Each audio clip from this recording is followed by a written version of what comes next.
மற்றொரு காணொலியில் உங்கள் அனைவரையும் சந்திப்பதில் மட்டற்ற மகிழ்ச்சி அடைகிறோம். இதுவரைக்கும் ஆர்ஜி ரிலாங்கிற யூடியூப் சேனலை நீங்கள் சப்ஸ்கிரைப் செய்யவில்லை என்றால் உடனே சப்ஸ்கிரைப் செய்து வைத்துக் கொள்ளுங்கள். அப்பொழுதுதான் நாங்கள் வழங்குகிற ஒவ்வொரு காணொலியும் உங்களை வந்து சேரும். சாதாரணமாக நாங்கள் இப்பொழுது கடைக்கு கடை, ரோடுக்கு ரோடு, வீதிக்கு வீதி, இப்பொழுதுதான் பர்கர் கடைகள் அதிகமாக மலிந்துவிட்ட காலத்தில், ஆரம்ப காலங்களில் சில மல்டிநேஷ்னல் கம்பெனிகள், அதாவது வெளிநாடுகளில் இருந்து வந்த சில கம்பெனிகளில் தான் இந்த பர்கர்கள் சாப்பிட்ருக்கிறார்கள், வாங்கியிருக்கிறோம். தலைநகர்களில், பிரபலமான நகரங்களில் தான் இந்த கடைகள் இருந்தது. ஆனால் இப்பொழுது சர்வசாதாரணமாக எல்லா குக்கிராமங்களில் கூட இந்த பர்கர்களை வாங்கக்கூடிய வாய்ப்பு இருக்கிறது. ஆனால் நான் சொல்லப்போகிற இந்த கதை, இது கதையல்ல, நிஜம். இது எங்கே நடந்திருக்கின்றால் ஆஸ்திரேலியாவில் நடந்திருக்கிறது. அநேகமாக ஆஸ்திரேலியாவில் நடந்த ஒரு உண்மை சம்பவம் இப்பொழுது சமூக வலைத்தளங்களில் இது பேசுபொருளாக மாறியிருக்கிறது. கிட்டத்தட்ட 40 ஆண்டுகளாக கெட்டுப்போகாமல் ஒரு பன், அதாவது ஒரு பர்கர் இருக்கிறது. ஆஸ்திரேலியாவில் என்ன நடந்திருக்கிறதுன்னு சொன்னால், ஒரு இளைஞர்கள் ஒரு 4-5 பேர் சேர்ந்து பர்கர்களை வாங்கியிருக்கிறார்கள், ஓர்டர் செய்திருக்கிறார்கள். ஆனால் அவர்கள் ஓர்டர் செய்தது போது அளவுக்கு அதிகமாகி வந்தது. இப்போ நிறைய சாப்பிட்ட பிறகு இதுக்கு மேலே சாப்பிட இல்லான்னு ஒரு பர்கர் மாத்திரம் மீதமாக இருந்தது. சரி, இதை என்ன செய்கிறது? இந்த பர்கரை அப்படி வைப்போம், இந்த பர்கர் என்ன ஆகிறது என்று பார்ப்போம் என்று அவர்கள் வைத்திருக்கிறார்கள்.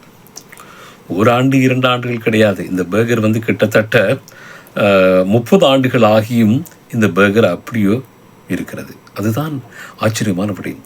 பர்கர் என்றால் வாங்கி வைத்த பிறகு 1 நாள் 2 நாள் கடத்துவதே பெரிய விடயம்.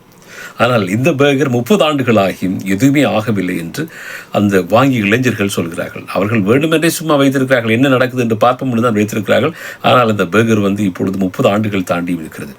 அவர்கள் அந்த பர்கர் வாங்குகிற பொழுது, இது ஆஸ்திரேலியாவை சேர்ந்த கேசிடின் மற்றும் எட்வர்ட்ஸ் நீட்ஸ் ஆகியோர் 95ஆம் ஆண்டு தான் அடிலைடில் உள்ள ஒரு மெக்டொனால்டு நிறுவனத்தில் தான் இந்த சீஸுடன் கூடிய பர்கரை வாங்கியிருக்கிறார்கள். அப்போது அமெரிக்க ஜனாதிபதியாக இருந்திருக்கிறார் பில் கிளின்டன். அவர் அதிபராக இருந்த பொழுது, அதற்கு பின் ஜார்ஜ் புஷ், ஒபாமா 2 முறை, ட்ரம்ப், இப்பொழுது ஜோ பைடன் என்று பலரும் வந்துவிட்ட நிலையிலும், ஆனால் அந்த பர்கர் பன் 30 ஆண்டுகள் கழித்தும் இதுவரைக்கும் எதுவுமே ஆகாமல் அப்படியே கெட்டுப்போகாமல் இருக்கிறது என்றுதான் கதை. அந்த பர்கர் தான் இப்பொழுது சமூக வலைத்தளங்களில் வேகமாக வைரலாகி பரவி வருகிறது. ஆகவே அந்த பர்கர் இப்பொழுது அடிலைடில் இருக்கிறது, அதாவது ஆஸ்திரேலியாவில் இருக்கிறது. இந்த இளைஞர்கள் தான் அந்த பர்கரை வாங்கி வைத்திருக்கிறார்கள் 30 ஆண்டுகளுக்கு முன்பு.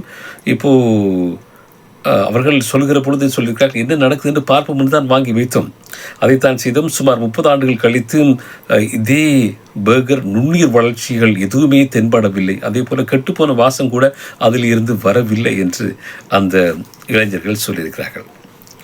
அந்த பர்கரும் அந்த இளைஞர்களும் 30 ஆண்டுகளா?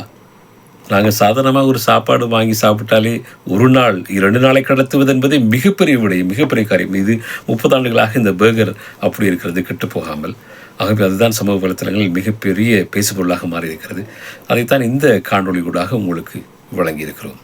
இன்னும் ஒரு காணொலியில் சந்திப்போம். நன்றி.